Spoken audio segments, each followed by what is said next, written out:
जय श्री राम। तुलसीदास जी की दीनता और राम भक्तिमयी कविता की महिमा।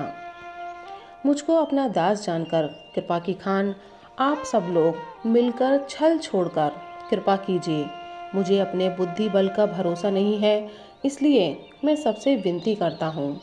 मैं श्री रघुनाथ जी के गुणों का वर्णन करना चाहता हूँ, परंतु मेरी बुद्धि छोटी है और श्री राम जी का चरित्र अथाह है। इसके लिए मुझे उपाय का एक भी अंग अर्थात कुछ भी उपाय नहीं सूझता।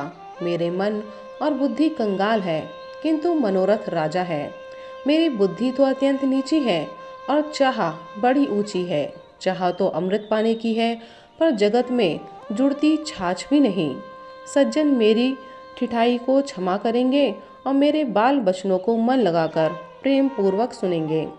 जैसे बालक जब तोतले वचन बोलता है तो उसके माता पिता उन्हें प्रसन्न मन से सुनते हैं, किंतु क्रूर, कुटिल और बुरे विचार वाले लोग जो दूसरों के दोषों को ही भूषण रूप से धारण किए रहते हैं, अर्थात जिन्हें पराये दोष ही प्यारे लगते हैं, हंसेंगे।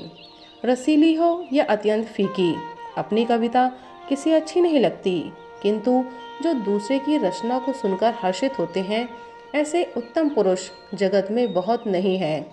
हे भाई, जगत में तालाबों और नदियों के समान मनुष्य ही अधिक हैं जो जल पाकर अपनी ही बाढ़ से बढ़ते हैं, अर्थात अपनी ही उन्नति से प्रसन्न होते हैं। समुद्र सा तो कोई एक विरला ही सज्जन होता है जो चंद्रमा को पूर्ण देखकर उमड़ पड़ता है। मेरा भाग्य छोटा है और इच्छा बहुत बड़ी है, परंतु मुझे एक विश्वास है कि इसे सुनकर सज्जन सभी सुख पावेंगे और दुष्ट हंसी उड़ावेंगे, किंतु दुष्टों के हंसने से मेरा हित ही होगा।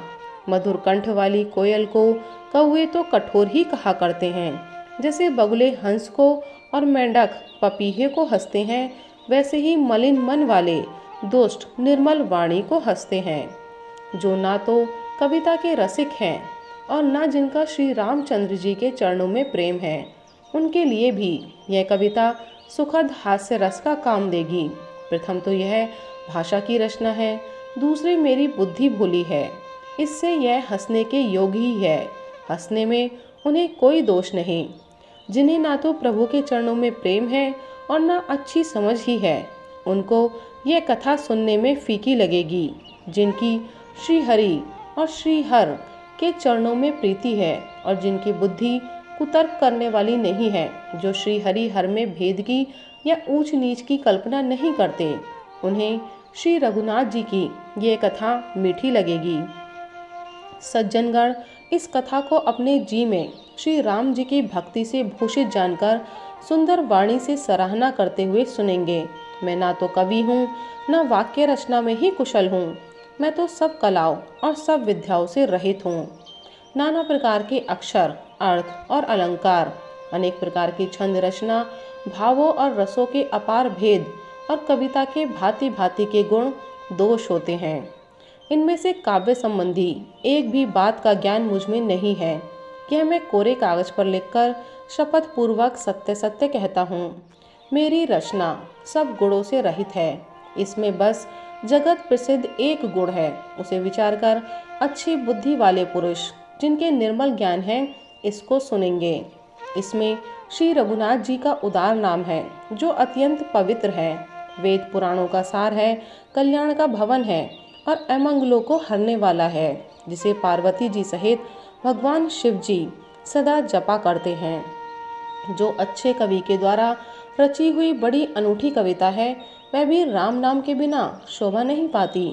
जैसे चंद्रमा के समान मुख वाली सुंदर स्त्री सब प्रकार से सुसज्जित होने पर भी वस्त्र के बिना शोभा नहीं देती, इसके विपरीत कुकवि की रची हुई सब गुणों से रहित कविता को भी राम के नाम एवं यश से अंकित जानकर बुद्धिमान लोग आदर पूर्वक कहते और सुनते हैं, क्योंकि संतजन भौरे की भांति गुण ही को ग्रहण करने वाले होते हैं। यद्यपि मेरी इस रचना में कविता का एक भी रस नहीं है, तथापि इसमें श्री राम जी का प्रताप प्रकट है। मेरे मन में यही एक भरोसा है, भले संग से भला किसने बड़प्पन नहीं पाया। धुआं भी अगर के संग से सुगंधित होकर अपने स्वाभाविक कड़वेपन को छोड़ देता है।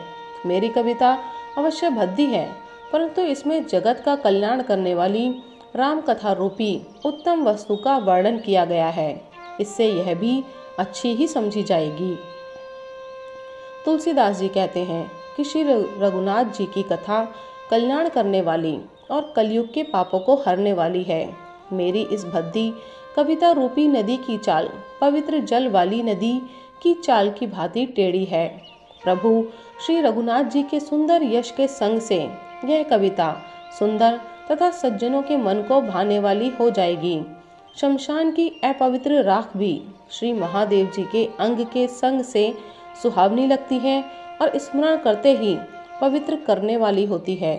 श्री राम जी के यश के संग से मेरी कविता सभी को अत्यंत प्रिय लगेगी, जैसे मलय पर्वत के संग से काष्ठ मात्र वंदनीय हो जाता है।